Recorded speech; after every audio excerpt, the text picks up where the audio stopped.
இப்போ சாலிட் ஒர்க்ஸில் வந்து பார்த்தீங்கன்னா, ஜென்ரலாக ஒரு பார்ட்டோட வெயிட்டை வந்து நம்ம கண்டுபிடிக்கிறது நார்மலாக மாஸ் ப்ராப்பர்ட்டிஸ் அந்த மாதிரி யூஸ் பண்ணி கண்டுபிடிக்கலாம்.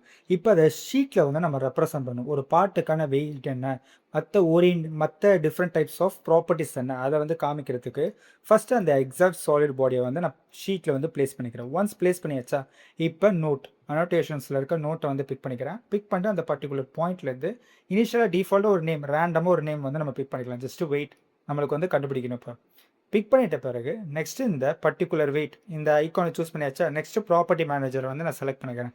செலக்ட் பண்ணிவிட்டு இதில் ஃபைல் ப்ராப்பர்ட்டிஸில் இங்கே டிஃபால்ட்டாக இருக்குது, இல்லைனா கூட நம்ம ஆட் பண்ணால் போதும்.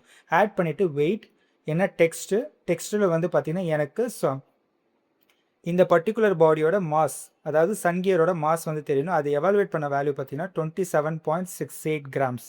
இது அப்படியே இப்போ ப்ராப்பர்ட்டி நேமில் வெயிட்டை வந்து நான் செலக்ட் பண்ணுறேன். செலக்ட் பண்ணிவிட்டு ஓகேன்னு கொடுத்தா எனக்கு இப்போ இங்கே வெயிட்டில் ஆட் ஆயிரும். இதுக்கப்புறம் இதை வந்து நம்ம ரீஎடிட் பண்ணிட்டு அந்த போர்ஷனை மட்டும் நம்ம சேஞ்ச் பண்ணிக்கலாம். இப்போ இதோட வெயிட் வந்து பார்த்தீங்கன்னா 27.68 கிராம்ஸ். ஓகேவா? இதுதான். தேங்க்யூ.